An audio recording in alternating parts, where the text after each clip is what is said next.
We are Siouxland proud. This is KCAU 9 News at 6.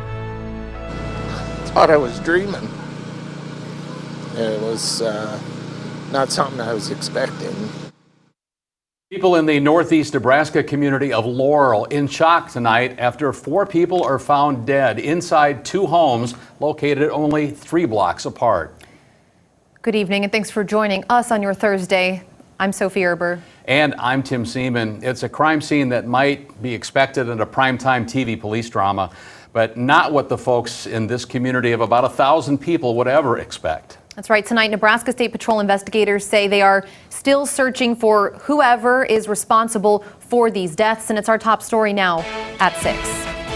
City, county, and state authorities all converged in Laurel. Even before the sun was up this morning, that 911 call at about 3 a.m. reported an explosion at a home located at 209 Elm Street. Authorities found a single victim dead inside.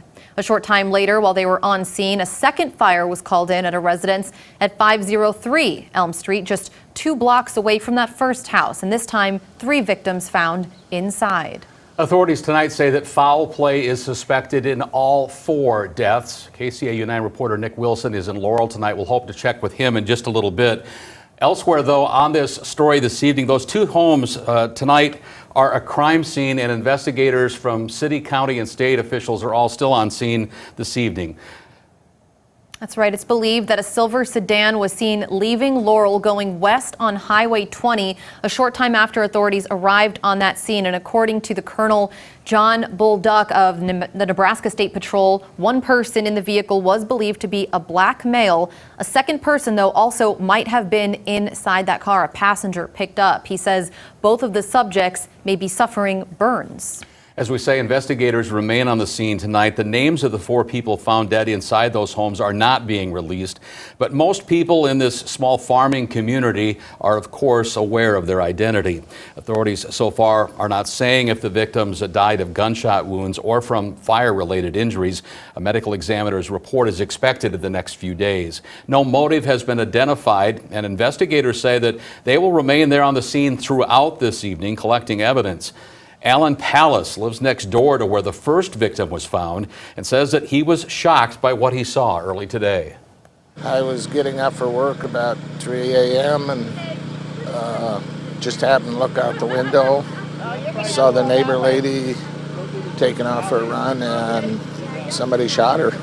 Usually the lady sits out there and has a cigarette in the morning, and I thought that's what she was doing until I heard the gunshot.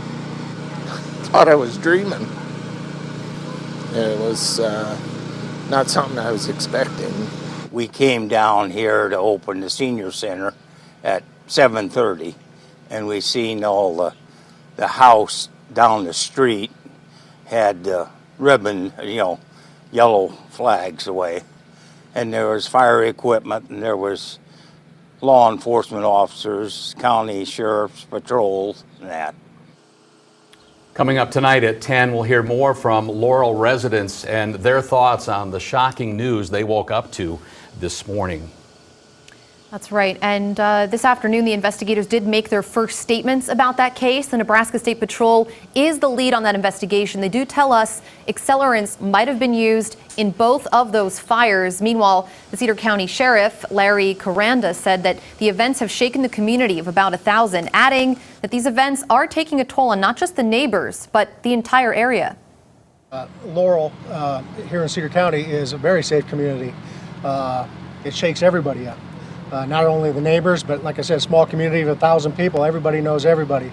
Don't only affect the neighbors or somebody close by, proximity, but it also affects the EMS that responded, the fire that responded today, and are currently still working the fire. So it affects everybody.